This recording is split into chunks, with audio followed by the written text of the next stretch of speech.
And we begin tonight with a weather impact alert. Storms arriving tomorrow in 2 waves. Some of them could be on the strong side with rain, lightning, and gusty wind. Thanks for inviting us in. It's 11 o'clock. Angela's tracking the timeline. So when will those storms get here? Well, you mentioned a couple of waves. There's a chance in the morning and then the stronger chance with the severe potential during the afternoon and evening hours. So we will start with that weather impact alert for Tuesday. The when from late morning through the evening hours. The impact can't rule out hail, but the main threats damaging wind and heavy rain. Follow the forecast closely tomorrow. Download the app on your phone, especially if you're going to be on the go. The line of storms you see out west is starting to move our way, already responsible for confirmed tornado warnings. Future Track 13 shows us quiet the next couple of hours. Chance of a passing shower or storm early in the day. If we get more coverage early in the day, that would lower the severe threat.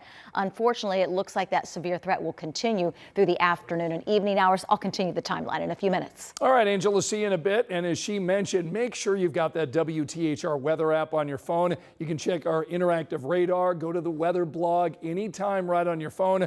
Get it before you fall asleep tonight. It's a free download in your app store. Tonight, Lieutenant Governor Micah Beckwith is facing backlash over comments that he made about a 1787 deal tied to slavery. Tonight, community leaders are demanding Beckwith retract what they say are historically inaccurate comments. Our Alex Almanza talked with those leaders tonight. So Alex, what else are they asking? Scott, these activists named 2 other calls to action. They want the governor's office to denounce Beckwith's comments, and they want the state to ensure schools are teaching accurate historical lessons. A video posted to Beckwith's X page is getting a lot of attention. This was a great move by the North to make sure that slavery would be eradicated in our nation. They knew what they were doing. The video was posted in response to a State House debate around a Senate bill that called for limiting diversity, equity, and inclusion initiatives in government. Beckwith criticized Senate Democrats for likening the bill to policies like the 3/5 compromise, which is a clause in the U.S. Constitution that counted enslaved people as 3/5 of a person for purposes of representation and taxation without granting them rights or freedom. And that's why you had the Senate Democrats who were getting up talking about the 3/5 compromise like it was some sort of terrible thing in our past. It was not. It actually was the exact opposite that helped to root out slavery and lead us into a more perfect union that we now see, where black, white, red, brown, all people can have equal representation under the law. The issue is drawing angry responses from community leaders like Reverend David Green, who's the president of the Concerned Clergy of Indianapolis. He and other faith-based activists say Beckwith's remarks undermine the historical struggles of Black Americans. We can have different opinions, but we can't have different facts. And what are the facts around the 3/5 piece regarding why it happened? In an interview with our partners at the Indiana Capitol Chronicle, IU historian Alex Lichtenstein called Beckwith's view a confusion of intention and outcome, saying, quote, "The argument that the 3/5 compromise was actually passed with the intention of destroying or undermining slavery is just frankly laughable." Now Green and other leaders are demanding action from Governor Braun. His silence will suggest he's supporting that. If he thinks differently, we're calling for him to come out and make that statement and make it publicly. Now, Beckwith posted to X after the video went viral. He said that the fact that the post generated so much backlash, he said, quote, proved that our education system has been corrupted by the woke mind virus.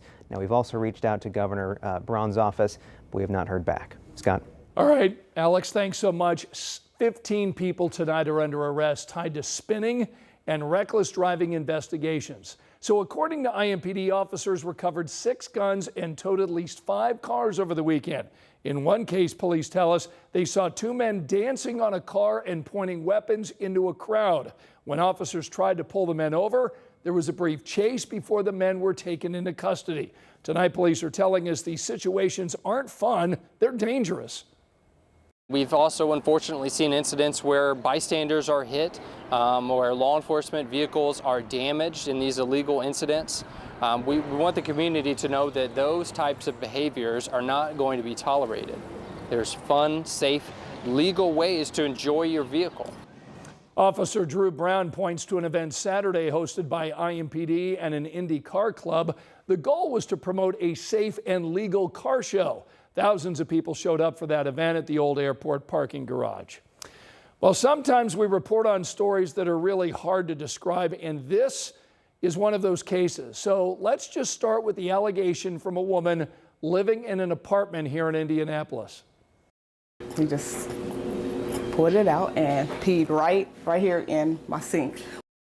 So that's Tracy Shirley. She's talking about a repairman that she says came to her apartment to fix a broken water heater. But Shirley says that's not what her Ring camera captured him doing. This footage shows the worker looking around, checking to see if anyone might be watching before peeing all over Shirley's dishes. I can't imagine if I didn't have it and he did that and I would have been eating from those same dishes later that day. So according to IMPD tonight, an officer took a case report from Shirley after that incident. Police say that information will be handed over to the prosecutor to see if any charges are worth filing. Now, we reached out several times to the Indianapolis Housing Agency that runs that apartment complex. We're waiting to hear back. Here's a look at the other stories making headlines right now. Tonight, investigators confirm a woman killed a dog and then raised a gun toward police before an officer shot her. All of this unfolding Sunday in Lawrence. An officer shot the woman in the shoulder. She's said to be stable. The officer involved is now on administrative duties. The woman is facing multiple preliminary charges. The man accused of shooting and killing a woman inside of a Lawrence Dollar Tree is now changing his plea to guilty, but mentally ill. Police say Jalen Thomas shot and killed Jasmine Bennett in May of 2023. She was working inside the store at the time. The judge says Thomas will continue to get psychiatric treatment in jail, plus medication for his mental illness. He's due back in court May 12th for sentencing. A Morgan County man is behind bars tonight, charged with child exploitation and possessing child pornography. 59-year-old Nathan Bailey just appeared in court, facing more than 30 counts after investigators arrested him last week. Bailey is accused tonight of paying for and sharing videos and pictures of adults performing sex acts on infants. Bailey told the judge he has an intellectual disability. Detectives say Bailey told him he knew what he was doing was wrong. His jury trial is currently set for September. We've got a warning tonight for some patients at Ascension St. Vincent whose personal information may have been compromised. That includes names, addresses, social security numbers, and medical records. Ascension determined it, quote, inadvertently disclosed information to a former business partner. And a vulnerability in the other company's software may have led to stolen information. The company said the incident did not involve Ascension systems, networks, or electronic health records. Remember, you can find all of our latest local stories anytime on our 13 News app.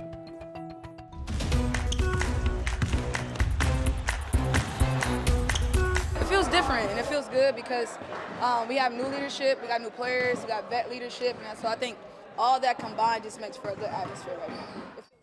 Right now, the Indiana Fever are in training camp and gearing up for the preseason that begins this weekend. This Fever team is loaded with potential. We've got Caitlin Clark, Aaliyah Boston, and Kelsey Mitchell all returning, plus newcomers with veteran experience, players who have proved they know how to win. Number 22 is now heading into her sophomore campaign, confident in what this group can achieve and knowing what kind of work it's going to take to bring home a WNBA championship. Everybody knows we have so much talent, but at the same time, like, you got to put that together. It's not going to be like, all right, you have all these great players, you step out on the court, it's going to work. Like, it's going to take a little bit of time to figure things out, figure out how everybody works with one another. So it's going to take a lot of selflessness from everybody, but at the same time, like, when you win, that's what's fun. That's what it takes to win, and Steph has preached that since she's got here in Indy, and I think the people that they've brought here to Indy too embody that in everything that they do. So we're excited. Head coach Stephanie White says this is one of the most talented groups she has ever been around. We'll get our first chance to see him play on Saturday. The first preseason game is against the Mystics at 1 o'clock. And WTHR, proud to be your local home to watch the Fever this season. We are airing 14 games right here on Channel 13 and another 4 games over on MeTV. That all starts May 20th with the Fever showdown against the Atlanta Dream. And you can get the entire schedule of games to watch on our air by scanning that QR code. You can also head over to WTHR.com/Fever.